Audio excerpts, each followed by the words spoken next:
Hi ಎಲ್ಲರಿಗೂ ನಮಸ್ಕಾರ. ಪದ್ಮ simply cooking ಚಾನಲ್ಗೆ ಸ್ವಾಗತ. ನಾನಿವತ್ತು ಮಾಡ್ತಾ ಇರೋ ರೆಸಿಪಿ ಗಿಣ್ಣು.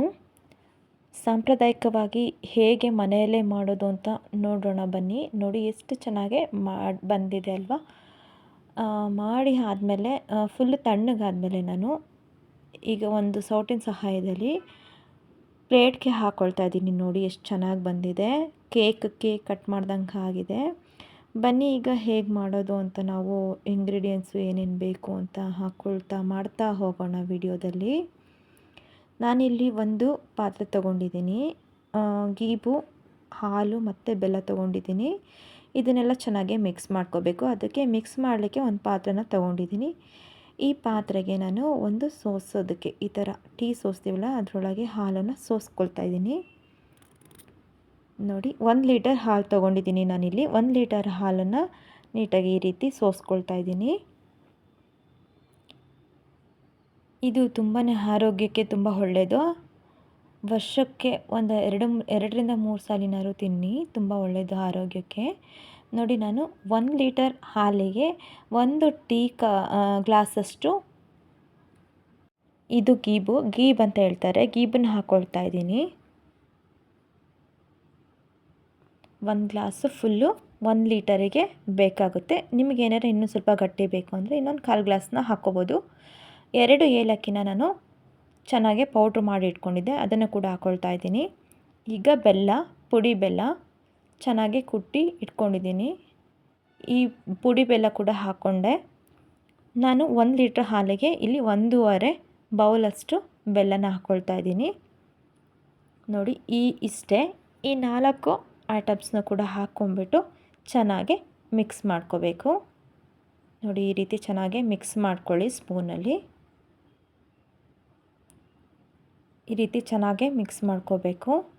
ನೀವೇನಾರ ಗಟ್ಟಿ ಬೆಲ್ಲ ಸ್ವಲ್ಪ ದಪ್ಪ ಇರೋದೇನಾರ ಹಾಕಿದರೆ ಒಂದು 10 ನಿಮಿಷ ಬಿಡಿ, ಅದು ಕರಗುತ್ತೆ. ಆಮೇಲೆ ನೀವು ಹಾಲನ್ನು ಕಾಯಿಸಿ. ಇಲ್ಲ ನೀವು ಫುಲ್ಲು ನೈಸ್ ಪುಡಿ ಬೆಲ್ಲ ಹಾಕಿದ್ದೀರಾ, ಗಟ್ಟಿ ಏನೂ ಇಲ್ಲ ಅಂತ ಅಂದರೆ ಇಲ್ಲಿ ನೀವು ಡೈರೆಕ್ಟಾಗೆ ಈಗ ಒಂದು ಪಾತ್ರೆನ ಇಟ್ಟಿದ್ದೀನಲ್ವ, ಆ ಪಾತ್ರೆಯಲ್ಲಿ ನೀರನ್ನು ಹಾಕಿಬಿಟ್ಟು ಅದರೊಳಗೆ ಒಂದು ಅಗಲವಾದ ಬೌಲ್ನ ಹಾಕಿದ್ದೀನಿ. ಆ ಬೌಲಿಗೆ ನಾನು ಇಲ್ಲಿ ಮಿಕ್ಸ್ ಮಾಡಿ ಇಟ್ಕೊಂಡಿದ್ನಲ್ಲ ಹಾಲು, ಅದನ್ನು ಸೋಸ್ಕೊಂಡು ಹಾಕ್ಕೊಳ್ತಾ ಇದ್ದೀನಿ. ನೋಡಿ ಈ ರೀತಿ ಮತ್ತೆ ಸೋಸ್ಕೊಳ್ತಾ ಇದ್ದೀನಿ. ಈ ಪಾತ್ರೆಯಲ್ಲಿ ಸ್ವಲ್ಪ ನೀರು ಜಾಸ್ತಿ ಇತ್ತು ಕೆಳಗಡೆ, ಹಾಗಾಗಿ ಈ ರೀತಿ ಆಗ್ತಾಯಿದ್ದು. ಸ್ವಲ್ಪ ನೀರನ್ನು ತೆಗೆದುಬಿಟ್ಟು ಮತ್ತೆ ಆ ಬೌಲ್ನ ಇಟ್ಟೆ ನಾನು. ಈ ರೀತಿ ಇಟ್ಬಿಟ್ಟು ಅದನ್ನು ಒಂದು ಪ್ಲೇಟಲ್ಲಿ ಮುಚ್ಚುತ್ತಾ ಇದ್ದೀನಿ. ಅದ್ರ ಮೇಲೆ ಸ್ಟೀಮಿಗೋಸ್ಕರ ಇನ್ನೊಂದು ಪ್ಲೇಟ್ನ ಮುಚ್ತಾ ಇದ್ದೀನಿ. ನೋಡಿ ಈ ರೀತಿ. ಈಗ ನೋಡಿ ಒಂದು 20ಇಂದ 15 ಮಿನಿಟ್ಸು ಬೇಕಾಗುತ್ತೆ. ಅದನ್ನು ಮುಟ್ಟಿ ನೋಡಿದ್ರೆ ಈ ರೀತಿ ಕೈಗೆ ಅಂಟಬಾರ್ದು. ಈಗ ಫೈನಲ್ ಆಗಿ ರೆಡಿಯಾಗಿದೆ ಅಂತ ಅರ್ಥ.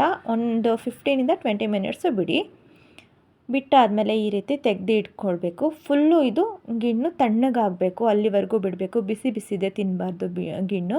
ಹಾಗಾಗಿ ಫುಲ್ಲು ತಣ್ಣಗಾಗಿದೆ ನೋಡಿ. ಇಲ್ಲಿ ನಾನು ತಣ್ಣಗಾದಮೇಲೆ ಒಂದು ಚಾಕುವಿನ ಸಹಾಯದಿಂದ ನಾನು ಈ ರೀತಿ ನೀಟಾಗಿ ನಿಧಾನವಾಗಿ ಕಟ್ ಮಾಡ್ಕೋಬೇಕು. ಫಾಸ್ಟಾಗಿ ಕಟ್ ಮಾಡೋದ್ರಿಂದ ಅದು ಕಲಿಸ್ದಂಗೆ ಆಗಿಬಿಡುತ್ತೆ.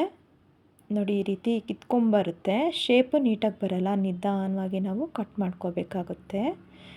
ಈ ರೀತಿ ನಿಧಾನವಾಗಿ ಕಟ್ ಮಾಡಿಕೊಂಡು ಒಂದು ಸ್ಪೂನು ಇಲ್ಲ ಒಂದು ಸೌಟು ಈ ರೀತಿ ನೀಟಾಗಿ ಬರೋ ರೀತಿಯಲ್ಲಿ ಅಂತ ಒಂದು ಸೌಟನ್ನ ತಗೊಂಡು ನಾವು ಸರ್ವ್ ಮಾಡ್ಕೋಬೋದು. ನೋಡ್ತಾ ಇದ್ದೀರಲ್ಲ ಈ ರೀತಿ ಎಷ್ಟು ಚೆನ್ನಾಗಿ ಕೇಕ್ ಥರ ಬಂದಿದೆ.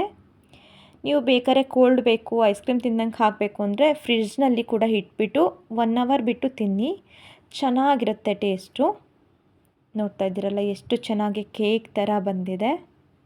ನೋಡಿ ತೆಗಿವಾಗ ನಿಧಾನಕ್ಕೆ ತೆಗಿಲಿಲ್ಲ ಅಂದರೆ ಅದು ಗಿಣ್ಣು ಫುಲ್ ಸಾಫ್ಟ್ ಇರುತ್ತಲ್ವ, ಹಾಗಾಗಿ ಅದೆಲ್ಲ ಪೀಸಸ್ ಆಗೋ ಚಾನ್ಸಸ್ ಇರುತ್ತೆ.